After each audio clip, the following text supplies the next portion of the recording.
ಧರ್ಮಸ್ಥಳ ಗ್ರಾಮದಲ್ಲಿ ಶವ ಹೂತಿಟ್ಟ ಪ್ರಕರಣದ ತನಿಖೆ ನಡೆಸ್ತಾ ಇರುವ ಎಸ್ಐಟಿ ಮತ್ತೊಮ್ಮೆ ಬಂಗ್ಲೆಗುಡ್ಡದಲ್ಲಿ ಶೋಧ ನಡೆಸಿದೆ. ನೇತ್ರಾವತಿ ಸ್ನಾನಘಟ್ಟದ ಬಳಿಯಿಂದ ಬಂಗ್ಲೆಗುಡ್ಡ ಅರಣ್ಯಕ್ಕೆ ಎಸ್ಐಟಿ ನೇತೃತ್ವದಲ್ಲಿ ಸೋಕೋ ಟೀಮ್, ಅರಣ್ಯ ಇಲಾಖೆ, ಎಫ್ಎಸ್ಎಲ್ ಸಿಬ್ಬಂದಿ, ಮೆಟಲ್ ಡಿಟೆಕ್ಟರ್ ತಂಡ ಸೇರಿದಂತೆ 50ಕ್ಕಿಂತ ಹೆಚ್ಚು ಜನ ತೆರಳಿದ್ರು. ಅರಣ್ಯಕ್ಕೆ ಎಂಟ್ರಿ ಕೊಟ್ಟ 200 ಮೀಟರ್ ಅಂತರದಲ್ಲಿ ಭೂಮಿಯ ಮೇಲ್ಭಾಗದಲ್ಲಿ ಮಾನವನ ದೇಹದ ಮೂಳೆಗಳು ಪತ್ತೆಯಾಗಿದೆ. ಶೋಧ ತೀವ್ರಗೊಳಿಸಿದ ವೇಳೆ 5 ಕಡೆಗಳಲ್ಲಿ ಅಸ್ಥಿ ಪಂಜರದ ಅವಶೇಷಗಳು ಲಭಿಸಿದೆ. ಧರ್ಮಸ್ಥಳ ಪ್ರಕರಣದ ತನಿಖೆ ನಡೆಸ್ತಾ ಇರುವ ವಿಶೇಷ ತನಿಖಾ ತಂಡ ನೇತ್ರಾವತಿ ಸ್ನಾನಘಟ್ಟದ ಬಳಿಯ ಬಂಗ್ಲೆಗುಡ್ಡ ಅರಣ್ಯದಲ್ಲಿ ನಡೆಸಿದ ಶೋಧ ಕಾರ್ಯಾಚರಣೆಯ ಸಂದರ್ಭದಲ್ಲಿ ಅಸ್ಥಿ ಪಂಜರಗಳ ಅವಶೇಷಗಳು ಪತ್ತೆಯಾಗಿದ್ದು ಅವುಗಳನ್ನು ವಶಪಡಿಸಿಕೊಂಡಿದೆ. ಹಿಂದಿನ ಸಾಕ್ಷ್ಯ ಸಂಗ್ರಹಣೆಯ ಸಮಯದಲ್ಲಿ ಸಂಭಾವ್ಯ ಪುರಾವೆ ಸ್ಥಳವೆಂದು ಗುರುತಿಸಲಾದ ಈ ಪ್ರದೇಶದಲ್ಲಿ ಭಾರೀ ಮೂಳೆಗಳು ಪತ್ತೆಯಾಗಿವೆ. ಎಸ್ಐಟಿ ಸಿಬ್ಬಂದಿ ಮೂಳೆಗಳನ್ನು ಸಂಗ್ರಹಿಸಿ ಪರೀಕ್ಷೆಗೆ ವಿಧಿವಿಜ್ಞಾನ ಪ್ರಯೋಗಾಲಯಕ್ಕೆ ಕಳುಹಿಸಿದ್ದಾರೆ. ಮಹೇಶ್ ಶೆಟ್ಟಿ ತಿಮರೋಡಿ ವಿರುದ್ಧ ಎಸ್ಐಟಿ ಪ್ರಕರಣ ದಾಖಲಿಸಿದೆ. ಎಸ್ಪಿ ಸೈಮನ್ ಅವರು ಬೆಳ್ತಂಗಡಿ ಪೊಲೀಸ್ ಠಾಣೆಯಲ್ಲಿ ಆರ್ಮ್ಸ್ ಆಕ್ಟ್ ಅಡಿ ಪ್ರಕರಣ ದಾಖಲಿಸಿದ್ದಾರೆ. ಆಗಸ್ಟ್ 26ರಂದು ಚಿನ್ನಯ್ಯನನ್ನ ತಿಮರೋಡಿಯ ನಿವಾಸಕ್ಕೆ ಕರೆದುಕೊಂಡು ಬಂದು ಎಸ್ಐಟಿ ಶೋಧ ಕಾರ್ಯ ನಡೆಸಿತ್ತು. ಈ ವೇಳೆ ಬಂದೂಕು ಸೇರಿ ಮಾರಕಾಸ್ತ್ರಗಳು ಪತ್ತೆಯಾಗಿತ್ತು. ಈ ಹಿನ್ನೆಲೆ arms act 1959 section 25(1), 25(1)(a), 24(1)(b)(a ಅಡಿಯಲ್ಲಿ ತಿಮರೋಡಿ ವಿರುದ್ಧ ಪ್ರಕರಣ ದಾಖಲಾಗಿದೆ. ಮದ್ದೂರಿನಲ್ಲಿ ಕಲ್ಲು ತೂರಾಟ ವಿಚಾರವಾಗಿ ಆಕ್ಷೇಪಾರ್ಹ ಹೇಳಿಕೆ ನೀಡಿದ್ದ ಆರೋಪದಲ್ಲಿ ಬಿಜೆಪಿ ಉಚ್ಚಾಟಿತ ಶಾಸಕ ಬಸನಗೌಡ ಪಾಟೀಲ್ ಯತ್ನಾಳ್ ವಿರುದ್ಧ ಎಫ್ಐಆರ್ ದಾಖಲಾಗಿತ್ತು. ಇದೀಗ ಮೈಸೂರು ದಸರಾ ಉದ್ಘಾಟನಾ ವಿಚಾರವಾಗಿ ಸನಾತನ ಧರ್ಮದವರು ಮಾತ್ರ ಚಾಮುಂಡಿಗೆ ಹೂ ಮುಡಿಸಬೇಕು, ಸಾಮಾನ್ಯ ದಲಿತ ಮಹಿಳೆಗೂ ಅವಕಾಶ ಇಲ್ಲ ಎಂದಿದ್ದ ವಿಚಾರವಾಗಿ ಕೊಪ್ಪಳದಲ್ಲಿ ಎಫ್ಐಆರ್ ದಾಖಲಾಗಿದೆ. ರಾಜ್ಯದಲ್ಲಿ ಉಚ್ಚಾಟನೆ ಆದವರೆಲ್ಲ ಸಿಎಂ ಆಗಿದ್ದಾರೆ, ನಾನ್ಯಾಕೆ ಸಿಎಂ ಆಗಬಾರದು ಅಂತ ದಾವಣಗೆರೆಯ ಚನ್ನಗಿರಿಯಲ್ಲಿ ಶಾಸಕ ಯತ್ನಾಳ್ ಹೇಳಿಕೆಯನ್ನು ನೀಡಿದರು. ಚುನಾವಣೆಯಲ್ಲೇ ಗೆದ್ರೆ ಜೆಸಿಬಿ ಸಹಿತ ನಾನು ಪ್ರಮಾಣ ವಚನ ಸ್ವೀಕರಿಸುತ್ತೇನೆ. ಗಣೇಶ ಮೆರವಣಿಗೆಯಲ್ಲಿ ಜೆಸಿಬಿಯನ್ನೇ ಮುಂದೆ ಬಿಡುತ್ತೇನೆ. ಈಗ ಮೋದಿ ಇದ್ದಾರೆ, ಮುಂದೆ ಯೋಗಿ ಬರಲಿದ್ದಾರೆ. ಮೋದಿಗಿಂತ ಯೋಗಿ ದಿಟ್ಟ ನಿರ್ಧಾರ ತೆಗೆದುಕೊಳ್ತಾರೆ ಅಂತ ಹೇಳಿದರು. ರಾಜ್ಯದಲ್ಲಿ ಜಾತಿಗಣತಿ ವಿಚಾರ ತೀವ್ರ ಚರ್ಚೆಗೆ ಗ್ರಾಸವಾಗಿದೆ. ಸಮೀಕ್ಷೆಯಲ್ಲಿ ಲಿಂಗಾಯತರು ಹಿಂದೂ ಎಂದು ಬರೆಸಬೇಕು ಎಂಬ ವಾದಕ್ಕೆ ಸಚಿವ ಎಂಬಿ ಪಾಟೀಲ್ ವಿರೋಧ ವ್ಯಕ್ತಪಡಿಸಿದರು. ಇದೀಗ ಎಂಬಿ ಪಾಟೀಲ್ಗೆ ಬಿಜೆಪಿ ರಾಜ್ಯಾಧ್ಯಕ್ಷ ವಿಜಯೇಂದ್ರ ಕೌಂಟರ್ ಕೊಟ್ಟಿದ್ದಾರೆ. ವೀರಶೈವ ಲಿಂಗಾಯತ ಸಮಾಜದ ಎಲ್ಲಾ ಮುಖಂಡರಲ್ಲಿ ಬೇರೆ ಬೇರೆ ವಿಚಾರ ಇರೋದು ಸತ್ಯ. ಸಮಾಜದ ಹಿತದೃಷ್ಟಿಯಿಂದ ಎಲ್ಲರೂ ಒಗ್ಗೂಡಿ ಚರ್ಚಿಸಿ ನಿರ್ಣಯ ಕೈಗೊಳ್ಳಬೇಕು ಅಂತ ಪಂಚಪೀಠಾಧೀಶರು ಗುರು ವೀರಕ್ತರ ಸಭೆಯಲ್ಲಿ ತೀರ್ಮಾನವನ್ನು ಮಾಡಲಾಗಿದೆ ಅಂತ ವಿಜಯೇಂದ್ರ ಹೇಳಿದ್ದಾರೆ. ಮುಡಾ ಆಯುಕ್ತರಾಗಿದ್ದ ಡಿಬಿ ನಟೇಶ್ ಅಧಿಕಾರದ ವೇಳೆ ಭ್ರಷ್ಟಾಚಾರದ ಬಗ್ಗೆ ಸಾಮಾಜಿಕ ಕಾರ್ಯಕರ್ತ ಶ್ರೀನಿವಾಸ್ ದೂರು ನೀಡಿದರು. 2022ರಲ್ಲಿ ನಟೇಶ್ರನ್ನ ಭೇಟಿಯಾಗುವುದಕ್ಕೆ ಶ್ರೀನಿವಾಸ್ ಕಚೇರಿಗೆ ತೆರಳಿದ್ರು. ಈ ವೇಳೆ ನಟೇಶ್ ಹೇಳಿಕೆಯನ್ನ ಮೊಬೈಲ್ನಲ್ಲಿ ರೆಕಾರ್ಡ್ ಮಾಡಿಕೊಳ್ತಾ ಇದ್ರು. ಇದರಿಂದ ಶ್ರೀನಿವಾಸ್ ಮೇಲೆ ಮುಡಾ ಕಚೇರಿ ಸಿಬ್ಬಂದಿ ಹಲ್ಲೆ ಮಾಡಿ ಬೆದರಿಕೆ ಹಾಕಿ ಕಚೇರಿಯಿಂದ ಹೊರಹಾಕಿದ್ರು. ಈ ಬಗ್ಗೆ ಶ್ರೀನಿವಾಸ್ ದೂರನ್ನ ದಾಖಲಿಸಿದ್ರು. ಅದರಂತೆಯೇ ನಟೇಶ್ ವಿರುದ್ಧ ಎಫ್ಐಆರ್ ದಾಖಲಿಸಿ ತನಿಖೆ ನಡೆಸುವುದಕ್ಕೆ ಕೋರ್ಟ್ ಸೂಚನೆಯನ್ನು ಕೊಟ್ಟಿದೆ. ಯಾದಗಿರಿಯಲ್ಲಿ ಎಗ್ಗಿಲ್ಲದೆ ಕಾಳಸಂತೆಯಲ್ಲಿ ಅನ್ನಭಾಗ್ಯ ಅಕ್ಕಿ ಅಕ್ರಮವಾಗಿ ಮಾರಾಟವಾಗ್ತಾ ಇದೆ. ಶಹಾಪುರ ತಾಲೂಕಿನಿಂದ ತೆಲಂಗಾಣಕ್ಕೆ ಅಕ್ಕಿ ಸಾಗಾಟ ಮಾಡ್ತಾ ಇದ್ದ ಗೂಡ್ಸ್ ವಾಹನ ಜಪ್ತಿ ಮಾಡಲಾಗಿದೆ. ಪಡಿತರ ಕಾರ್ಡ್ದಾರರಿಂದ ಖರೀದಿ ಮಾಡಿ ಅಕ್ರಮ ಸಾಗಾಟ ಮಾಡಲಾಗ್ತಾ ಇದ್ದು ಆರೋಪಿ ರಾಜು ಪವಾರ ಬಂಧಿಸಲಾಗಿದೆ. ಮತ್ತೊಬ್ಬ ಆರೋಪಿ ದೇವರಾಜ ಎಸ್ಕೇಪ್ ಆಗಿದ್ದಾರೆ. ಇನ್ನು ಗೋಗಿ ಪೊಲೀಸ್ ಠಾಣೆಯಲ್ಲಿ ಪ್ರಕರಣ ದಾಖಲಾಗಿದೆ. ಬಿಸಿ ನೀರಿನ ಹೀಟರ್ ಬಳಸೋ ಮುನ್ನ ಜನರೇ ಎಚ್ಚರ. ವಿಜಯನಗರ ಕೂಡ್ಲಿಗಿ ತಾಲೂಕಿನ ಕಕ್ಕುಪ್ಪಿ ಗ್ರಾಮದಲ್ಲಿ ವಾಟರ್ ಹೀಟರ್ನ ವಿದ್ಯುತ್ ಸ್ಪರ್ಶಿಸಿ 15 ವರ್ಷದ ಬಾಲಕಿ ಮೃತಪಟ್ಟಿದ್ದಾಳೆ. ಕೆಎಚ್ ಭಾಗ್ಯಶ್ರೀ ಸಾವನ್ನಪ್ಪಿದ ವಿದ್ಯಾರ್ಥಿ ಅಂತ ತಿಳಿದು ಬಂದಿದೆ. ಹೀಟರ್ನ ಸ್ವಿಚ್ ಆಫ್ ಮಾಡುವಾಗ ದುರ್ಘಟನೆ ಸಂಭವಿಸಿದೆ. ಕೂಡ್ಲಿಗಿ ಆಸ್ಪತ್ರೆಗೆ ಶಾಸಕ ಡಾಕ್ಟರ್ ಶ್ರೀನಿವಾಸ್ ಭೇಟಿ ನೀಡಿ ಕುಟುಂಬಸ್ಥರಿಗೆ ಸಾಂತ್ವನವನ್ನ ಹೇಳಿದರು.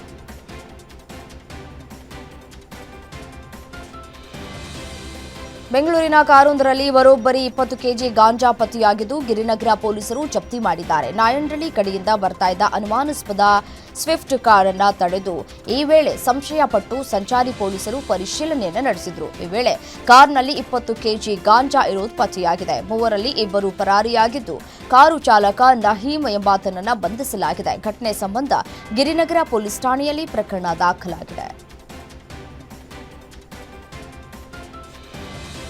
ಕಲಬುರಗಿ ಜಿಲ್ಲೆಯ ಅಫ್ಜಲ್ಪುರ ತಾಲೂಕಿನ ಬಿದನೂರು ಗ್ರಾಮ ಪಂಚಾಯಿತಿಯಲ್ಲಿ ಅವ್ಯವಹಾರದ ಆರೋಪ ಕೇಳಿಬಂದಿದ್ದು, ಗ್ರಾಮ ಪಂಚಾಯಿತಿ ಅಧ್ಯಕ್ಷ ಪಿಡಿಒ ವಿರುದ್ಧ ಎಫ್ಐಆರ್ ದಾಖಲು ಮಾಡಲಾಗಿದೆ. ಗ್ರಾಮ ಪಂಚಾಯಿತಿಯಿಂದ 33.22 ಲಕ್ಷ ಹಣ ಲೂಟಿ ಮಾಡಿದ ಆರೋಪ ಹಿನ್ನೆಲೆ ಅಧ್ಯಕ್ಷ ಶಿವಾನಂದ ಮೇಳಕುಂದಿ ಪಿಡಿಒ ಮಹಾಂತೇಶ್ ವಿರುದ್ಧ ಗ್ರಾಮಸ್ಥರು ಪ್ರತಿಭಟನೆಯನ್ನು ನಡೆಸಿದರು. ಗ್ರಾಮಸ್ಥರ ಹೋರಾಟಕ್ಕೆ ಮಣಿದು ದೇವಲಗಾಣಗಾಪುರ ಪೊಲೀಸರು ಎಫ್ಐಆರ್ ಅನ್ನು ದಾಖಲಿಸಿಕೊಂಡಿದ್ದಾರೆ. ಕೃಷಿ ಹೊಂಡದಲ್ಲಿ ಈಜಲು ತೆರಳಿದ್ದ ವ್ಯಕ್ತಿ ನೀರಿನಲ್ಲಿ ಮುಳುಗಿ ಸಾವನ್ನಪ್ಪಿರುವ ಘಟನೆ ನೆಲಮಂಗಲ ತಾಲೂಕಿನ ಬಾಣಸವಾಡಿಯಲ್ಲಿ ನಡೆದಿದೆ. ಪ್ರೇಮ್ ಕುಮಾರ್ ಮೃತ ದುರ್ದೈವಿಯಾಗಿದ್ದು, ಮಹದೇವಯ್ಯ ಅವರ ತೋಟದಲ್ಲಿ ಕೆಲಸ ಮಾಡುವುದಕ್ಕೆ ಬಂದಿದ್ದ ವೇಳೆ ಅವಘಡ ನಡೆದಿದೆ. ಕೃಷಿ ಹೊಂಡದಲ್ಲಿ ಕಟ್ಟಿದ್ದ ಪಾಚಿಯಿಂದ ಹೊರ ಬರುವುದಕ್ಕೆ ಸಾಧ್ಯವಾಗದೆ ಮುಳುಗಿ ಸಾವನ್ನಪ್ಪಿದ್ದಾರೆ. ಅಗ್ನಿಶಾಮಕ ಸಿಬ್ಬಂದಿ ಶವ ಹೊರತೆಗೆದಿದ್ದು, ನೆಲಮಂಗಲ ಗ್ರಾಮಾಂತರ ಪೊಲೀಸ್ ಠಾಣೆಯಲ್ಲಿ ಪ್ರಕರಣ ದಾಖಲಾಗಿದೆ. ಬಿಎಂಟಿಸಿ ಬಸ್ ಚೇಸ್ ಮಾಡುವುದಕ್ಕೆ ಹೋಗಿ ಕೂದಲೆಳೆ ಅಂತರದಲ್ಲಿ ಬೈಕ್ ಸವಾರ ಪಾರಾದ ಘಟನೆ ಬೆಂಗಳೂರಿನ ಥಣಿಸಂದ್ರದಲ್ಲಿ ನಡೆದಿದೆ. ಬಸ್ನ ಎಡಗಡೆ ಭಾಗದಿಂದ ಬೈಕ್ ಸವಾರ ಚೇಸ್ ಮಾಡ್ತಾ ಇದ್ದ. ಈ ವೇಳೆ ಬಸ್ ಪಕ್ಕ ಬರ್ತಾ ಇದ್ದಂತೆ ಬೈಕ್ ಸ್ಕಿಡ್ ಆಗಿ ಬಿದ್ದಿದ್ದಾನೆ.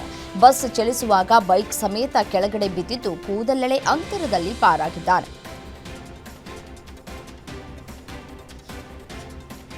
ವಿಜಯಪುರದ ಚಡಚಣ ಪಟ್ಟಣದಲ್ಲಿ ಎಸ್ಬಿಐ ಬ್ಯಾಂಕ್ ದರೋಡೆ ಕೇಸ್ನಲ್ಲಿ ನಗದು ಚಿನ್ನಾಭರಣಗಳ ಬಗ್ಗೆ ಪರಿಶೀಲನೆಯನ್ನು ನಡೆಸಲಾಯಿತು. 1 ಕೋಟಿ ಹಣ ಹಾಗೂ 12 ರಿಂದ 13 ಕೆಜಿಯಷ್ಟು ಬಂಗಾರ ಕಳ್ಳತನವಾಗಿದೆ ಎನ್ನಲಾಗಿದೆ. ಬ್ಯಾಂಕ್ ಸಿಬ್ಬಂದಿಯಿಂದ ಮಾಹಿತಿ ಪಡೆದಿರುವ ವಿಜಯಪುರ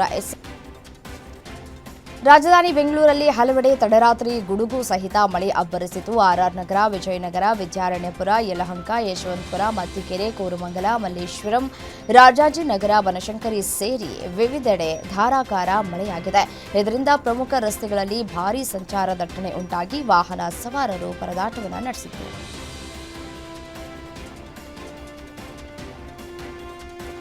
ಕರ್ನಾಟಕದಲ್ಲಿ ಮತ್ತೆ ಮಳೆ ಚುರುಕಾಗಿದೆ. ಇಂದು 14 ಜಿಲ್ಲೆಗಳಲ್ಲಿ ಭಾರೀ ಮಳೆಯಾಗಲಿದ್ದು, ಹವಾಮಾನ ಇಲಾಖೆ ಯೆಲ್ಲೋ ಅಲರ್ಟ್ ಘೋಷಿಸಿದೆ. ಬೆಂಗಳೂರಿನಲ್ಲೂ ಮೋಡ ಕವಿದ ವಾತಾವರಣವಿದ್ದು, ಅಲ್ಲಲ್ಲಿ ಮಳೆಯಾಗಿದೆ. ಮೈಸೂರು, ಮಂಡ್ಯ, ಕೊಡಗು, ಹಾಸನ, ದಕ್ಷಿಣ ಕನ್ನಡ ಸೇರಿದಂತೆ ಹಲವು ಜಿಲ್ಲೆಗಳಿಗೆ ಯೆಲ್ಲೋ ಅಲರ್ಟ್ ಘೋಷಿಸಲಾಗಿದೆ. ಡ್ರೋನ್ ಶೋ ಮೂಲಕ ಪ್ರಧಾನಿ ಮೋದಿಗೆ ಹುಟ್ಟುಹಬ್ಬದ ಶುಭಾಶಯವನ್ನು ಕೋರಲಾಗಿದೆ. ಬೆಂಗಳೂರಿನ ಆರ್ಬಿಎಎನ್ಎಂಎಸ್ ಮೈದಾನದಲ್ಲಿ ಡ್ರೋನ್ ಶೋ ನಡೆದಿದ್ದು, ಬಾಟ್ಲೆಬ್ಸ್ ಡೈನಾಮಿಕ್ ಡ್ರೋನ್ಸ್ ಪ್ರೈವೇಟ್ ಲಿಮಿಟೆಡ್ ವತಿಯಿಂದ ಸುಮಾರು 1000 ಡ್ರೋನ್ಗಳನ್ನು ಬಳಸಿ 300 ಅಡಿ ಎತ್ತರದಲ್ಲಿ ಪ್ರದರ್ಶಿಸಲಾಯಿತು. ಆಗಸದಲ್ಲಿ ಪ್ರಧಾನಿ ಮೋದಿ ಚಿತ್ತಾರ ಕಂಡು ಜನ ಫುಲ್ ಖುಷ್ ಆದರು.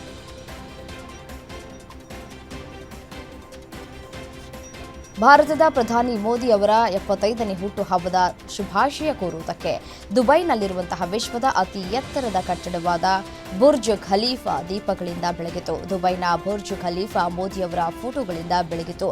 ವಿಶ್ವದ ಅತಿ ಎತ್ತರದ ಕಟ್ಟಡದಲ್ಲಿ ಮೋದಿ ಅವರ ಫೋಟೋಗಳನ್ನು ಪ್ರದರ್ಶಿಸಲಾಗಿದ್ದು, ಜನ್ಮದಿನದ ಶುಭಾಶಯಗಳು ಎಂಬ ಪದಗಳೊಂದಿಗೆ ಬಣ್ಣ ಬಣ್ಣದ ಲೈಟ್ಗಳನ್ನು ಬೆಳಗಿಸಲಾಯಿತು.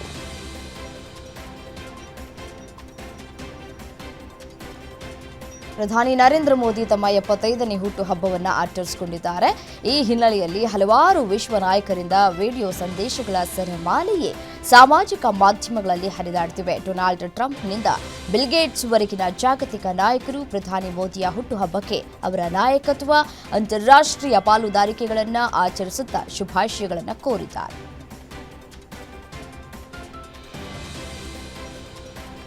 ಪ್ರಧಾನಿ ಮೋದಿ ಹುಟ್ಟುಹಬ್ಬ ಹಿನ್ನೆಲೆ ರಷ್ಯಾ ಅಧ್ಯಕ್ಷ ಪುಟಿನ್ ಪ್ರಧಾನಿ ಮೋದಿಗೆ ಶುಭಾಶಯಗಳನ್ನು ಕೋರಿದರು.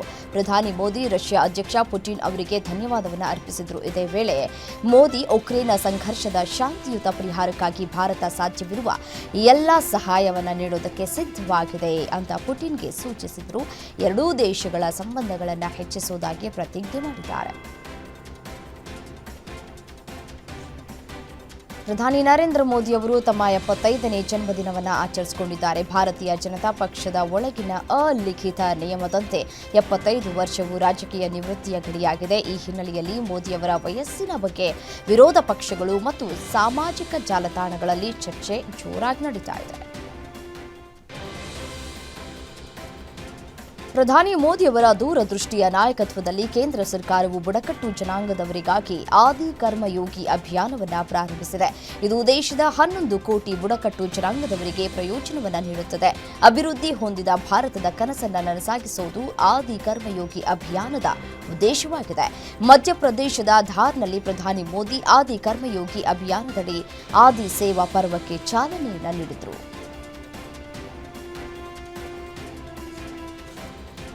ಪ್ರಧಾನಿ ನರೇಂದ್ರ ಮೋದಿ ಅವರ 75ನೇ ಹುಟ್ಟುಹಬ್ಬದ ಅಂಗವಾಗಿ ಒಡಿಶಾದಲ್ಲಿ 75 ಲಕ್ಷ ಸಸಿ ನೆಡುವ ಅಭಿಯಾನ ನಡೆದಿದ್ದು, ಕೇಂದ್ರ ಸಚಿವ ಧರ್ಮೇಂದ್ರ ಪ್ರಧಾನ್ ಅವರು ಕಾರ್ಯಕ್ರಮಕ್ಕೆ ಚಾಲನೆ ನೀಡಿದರು. ಒಡಿಶಾ ಸರ್ಕಾರವು ಏಕ್ ಪೇಡ್ ಮಾ ಕೆ ನಾಮ್ ಅಭಿಯಾನದ ಅಡಿಯಲ್ಲಿ ಒಂದೇ ದಿನ ರಾಜ್ಯಾದ್ಯಂತ 75 ಲಕ್ಷ ಸಸಿಗಳನ್ನು ನೆಡುವ ಕಾರ್ಯಕ್ರಮ ಇದಾಗಿತ್ತು. ಪ್ರಧಾನಿ ಮೋದಿಯವರ 75ನೇ ಹುಟ್ಟುಹಬ್ಬದಂದು ಒಡಿಶಾದಲ್ಲಿ 75 ಲಕ್ಷ ಮರಗಳನ್ನು ನೆಡಲಾಗುವುದು ಅಂತ ಸಿಎಂ ಮೋಹನ್ ಚರಣ್ ಮಾಝಿ ಘೋಷಿಸಿದರು. ಪಹಲ್ಗಾಮ್ ಭಯೋತ್ಪಾದಕ ದಾಳಿಗೆ ಪ್ರತೀಕಾರವಾಗಿ ಭಾರತ ನಡೆಸಿದ ಆಪರೇಷನ್ ಸಿಂಧೂರ್ ಕಾರ್ಯಾಚರಣೆಯ ಯಶಸ್ಸನ್ನು ಶ್ಲಾಘಿಸಿದ ಪ್ರಧಾನಿ ಮೋದಿ, ದೇಶ ಎಂದಿಗೂ ಪರಮಾಣು ಬೆದರಿಕೆಗಳಿಗೆ ಬಗ್ಗುವುದಿಲ್ಲ ಅಂತ ಪುನರುಚ್ಚರಿಸಿದರು.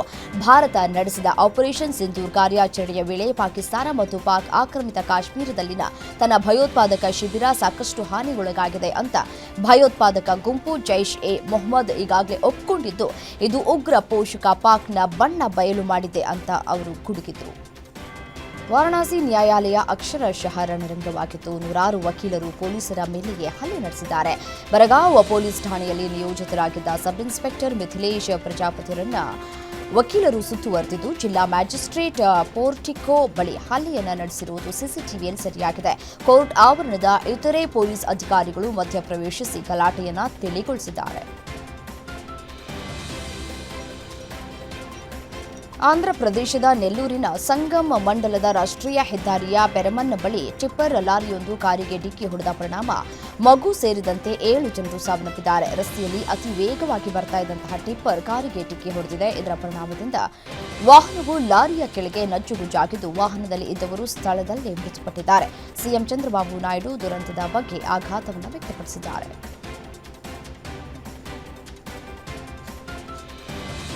ಮಗನೊಬ್ಬ ತಾಯಿಯನ್ನ ದೊಣ್ಣೆಯಿಂದ ಹೊಡೆದು ಕೊಂದಿರುವ ಘಟನೆ ರಾಜಸ್ಥಾನದ ಜೈಪುರದಲ್ಲಿ ನಡೆದಿದೆ. ಮನೆಯ ಸಿಲಿಂಡರ್ ಮುಗಿದಿತ್ತು, ವೈಫೈ ರೀಚಾರ್ಜ್ ಮಾಡಿರಲಿಲ್ಲ, ಮಗನಿಗೆ ಜವಾಬ್ದಾರಿ ಇಲ್ಲ ಎನ್ನುವ ಕುರಿತು ವಾಗ್ವಾದ ಶುರುವಾಗಿತ್ತು. ಈ ಕೋಪದಲ್ಲಿ ದೊಣ್ಣೆಯಿಂದ ತಾಯಿಯನ್ನ ಹೊಡೆದು ಹತ್ಯೆ ಮಾಡಿದ್ದಾನೆ. ಕರ್ದಾನಿಯ ಅರುಣ್ ಬಿಹಾರ್ ಪ್ರದೇಶದಲ್ಲಿ ಈ ಭೀಕರ ಕೃತ್ಯ ನಡೆದಿದೆ. ಮಗ ನವೀನ್ ಕುಡಿದ ಮತ್ತಿನಲ್ಲಿ ಈ ಕೃತ್ಯ ಎಸಗಿದ್ದಾನೆ ಅಂತ ವರದಿಯಾಗಿದೆ.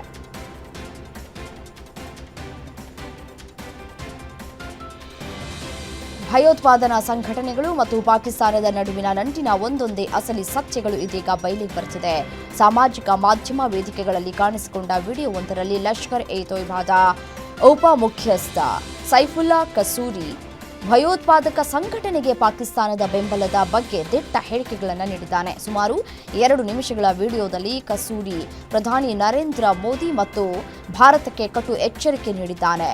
ಶೀಘ್ರದಲ್ಲೇ ಜಮ್ಮು ಮತ್ತು ಕಾಶ್ಮೀರದ ನದಿಗಳು ಹಾಗೂ ಅಣೆಕಟ್ಟುಗಳು ನಮಗೆ ಸೇರುತ್ತವೆ ಅಂತ ಆತ ಹೇಳಿದ್ದಾನೆ.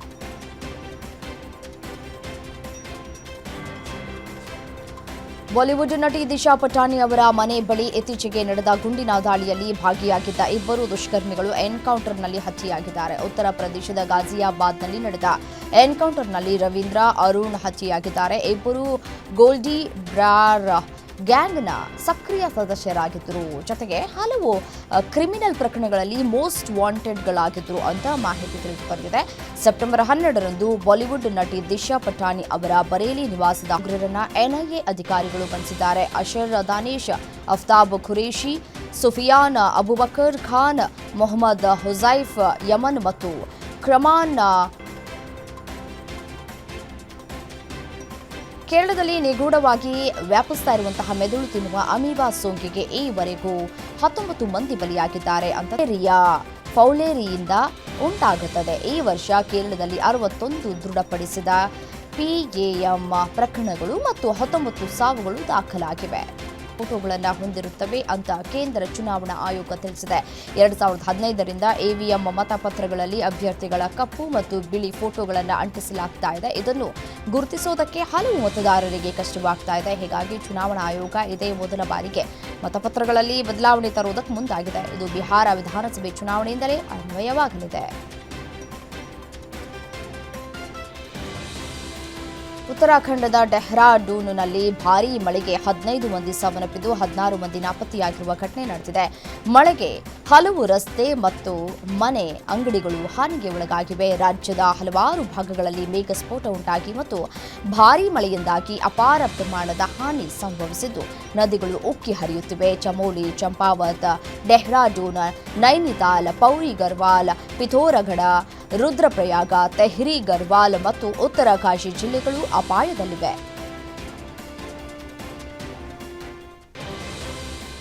ಅಮೆರಿಕದ ಬಲಪಂಥೀಯ ಕಾರ್ಯಕರ್ತ ಚಾರ್ಲಿ ಕಿರ್ಕ್ ಅವರ ಹತ್ಯೆಯ ಆರೋಪಿ 22 ವರ್ಷದ ಟೈಲರ್ ರಾಬಿನ್ಸನ್ ವಿರುದ್ಧ ಕೊಲೆ ಆರೋಪ ಹೊರಿಸಲಾಗಿದೆ. ಹೀಗಾಗಿ ಆತನಿಗೆ ಮರಣದಂಡನೆ ವಿಧಿಸುವ ಸಾಧ್ಯತೆ ಇದೆ ಎನ್ನಲಾಗ್ತಾ ಇದೆ. ಕಿರ್ಕ್ ಹತ್ಯೆಯ 2 ದಿನಗಳ ಬಳಿಕ ಆತನನ್ನು ದಕ್ಷಿಣ ಉದಾಹ ಸಮುದಾಯದ ಸೇಂಟ್ ಜಾರ್ಜ್ ಬಳಿ ಬಂಧನ ಮಾಡಲಾಗಿತ್ತು.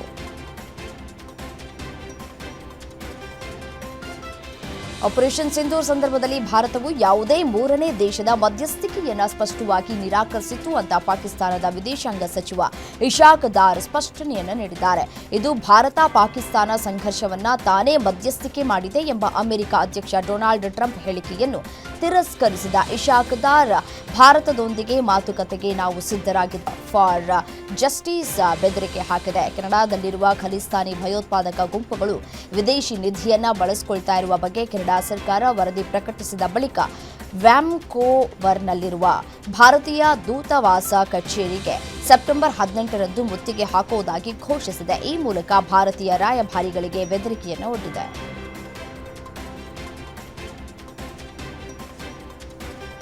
ದೇಶದಿಂದ ದೇಶಕ್ಕೆ ಆಹಾರ ಪದ್ಧತಿಗಳು ಬದಲಾಗುತ್ತವೆ. ಕೆಲವು ದೇಶಗಳಲ್ಲಿ ಹಾವಿನ ರೆಸಿಪಿ, ಇರುವೆಗಳ ಚಟ್ನಿ ಇತ್ಯಾದಿ ವಿಲಕ್ಷಣ ಖಾದ್ಯಗಳನ್ನು ತಯಾರಿಸಲಾಗುತ್ತದೆ. ಹಾಗೆಯೇ ಜಿರಳೆಯ ಖಾದ್ಯವನ್ನು ತಯಾರಿಸಿ ತಿಂತಾರೆ. ಹೆಸರು ಕೇಳಿದ್ರೆ ವ್ಯಾಕ್ ಅಂತ ಅನ್ನಬಹುದು. ಆದರೆ ಕೆಲವರಿಗೆ ಜಿರಳೆ ಸಬ್ಜಿ ಅತ್ಯಂತ ಪ್ರಿಯವಾದ ಆಹಾರ.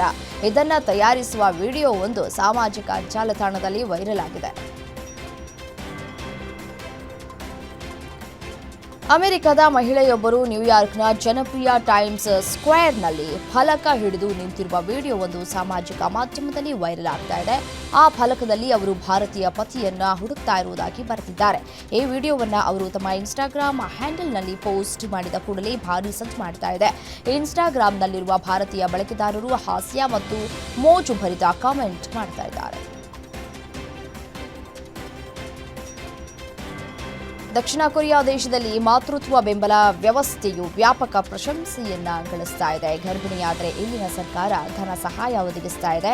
ಈ ದೇಶದಲ್ಲಿ ತನ್ನ ಮಗುವಿಗೆ ಜನ್ಮ ನೀಡಿದ್ದಕ್ಕಾಗಿ ಭಾರತೀಯ ಮಹಿಳೆಯೊಬ್ಬರು ಸರ್ಕಾರದಿಂದ 1.2 ಮುಂಬರುವ ಆಸ್ಟ್ರೇಲಿಯಾ ಪ್ರವಾಸದ ಏಕದಿನ ಸರಣಿಗಾಗಿ ನಾಯಕ ರೋಹಿತ್ ಶರ್ಮಾ ಅವರು ಬೆಂಗಳೂರಿನ BCCI ಸೆಂಟರ್ ಆಫ್ ಎಕ್ಸಲೆನ್ಸ್ನಲ್ಲಿ ಮುಂಬೈನ ಯುವ ಆಟಗಾರರೊಂದಿಗೆ ತರಬೇತಿಯಲ್ಲಿ ನಿರತರಾಗಿದ್ದಾರೆ. ಅಭ್ಯಾಸದ ವೇಳೆ ರೋಹಿತ್ ಅವರು ಯುವ ಆಟಗಾರರಾದ ಸರ್ಫರಾಜ್ ಖಾನ್ ಮತ್ತು ಚಕ್ರವರ್ತಿ ಅವರು ನೂತನ T20 ಬೌಲಿಂಗ್ ಶ್ರೇಯಾಂಕದಲ್ಲಿ ಇದೇ ಮೊದಲ ಬಾರಿಗೆ ನಂಬರ್ 1 ಬೌಲರ್ ಆತಿಯ ಸ್ಥಾನಕ್ಕೆ ಕುಸಿಯಲು ಭಾರತ ತಂಡದ ಆಟಗಾರರು ನಿರಾಕರಿಸಿದ್ರು. ಈ ಬಗ್ಗೆ ಸಾಕಷ್ಟು ಚರ್ಚೆಗಳ ಬೆನ್ನಲ್ಲೇ ಭಾರತ ಅಥ್ಲೆಟಿಕ್ಸ್ ಚಾಂಪಿಯನ್ಶಿಪ್ ಫೈನಲ್ ಪಂದ್ಯ ಗುರುವಾರ ನಡೆಯಲಿದ್ದು ಸ್ವಯಂ ಚಾಲಿತ ಸುದೀಪ್ ಸೇನಾ ಸಮಿತಿಯು ಬೆಂಗಳೂರು ಪೊಲೀಸ್ ಆಯುಕ್ತರಿಗೆ ದೂರನ್ನು ದಾಖಲಿಸಿದ್ದಾರೆ. ಸುದೀಪ್ ಅವರನ್ನ ವೈಯಕ್ತಿಕ ನಿಂದನೆ ವಿರುದ್ಧ ಕುತಂತ್ರ ಇದೆ, ಇದೊಂದು ಮಾಫಿಯಾ ಅಂತ ಚಕ್ರವರ್ತಿ ಚಂದ್ರಚೂಡ್ ಹೇಳಿಕೆಯನ್ನು ನೀಡಿದ್ದಾರೆ. ಹಬ್ಬಕ್ಕೆ ಅಭಿಮಾನ್ ಸ್ಟುಡಿಯೋಕ್ಕೆ ತೆರಳಿ ಅವರನ್ನ ಸ್ಮರಿಸ್ತಾ ಇದ್ರು. ಆದರೆ ಇದೀಗ ಈ ವಿಚಾರ ಕೇಳಿ ಫ್ಯಾನ್ಸ್ ಬೇಸರಗೊಂಡಿದ್ದಾರೆ. ಗುಡ್ ಬ್ಯಾಡ್ ಅಗ್ಲಿ ಸಿನಿಮಾ ಮೇಲೆ ಕಾಪಿರೈಟ್ ಉಲ್ಲಂಘನೆ ಕೇಸ್ ಹಿನ್ನೆಲೆಯಾಗಿ ಬಳಿಕ ಈ ಚಿತ್ರ OTT ಪ್ರದರ್ಶನಗೊಂಡು ಪ್ರೇಕ್ಷಕರು ವೀಕ್ಷಿಸಿದ್ರು. ಕೋರ್ಟ್ ಆದೇಶ ಬೆನ್ನಲ್ಲೇ ಸಿನಿಮಾವನ್ನ ನೆಟ್ಫ್ಲಿಕ್ಸ್ ತೆಗೆದುಹಾಕಿದೆ. ಇದರಿಂದ ಅಜಿತ್ ಕುಮಾರ್ ಅವರ ಅಭಿಮಾನಿಗಳು ಬೇಸರವನ್ನು ಹೊರಹಾಕಿದ್ದಾರೆ. ಸೆಪ್ಟೆಂಬರ್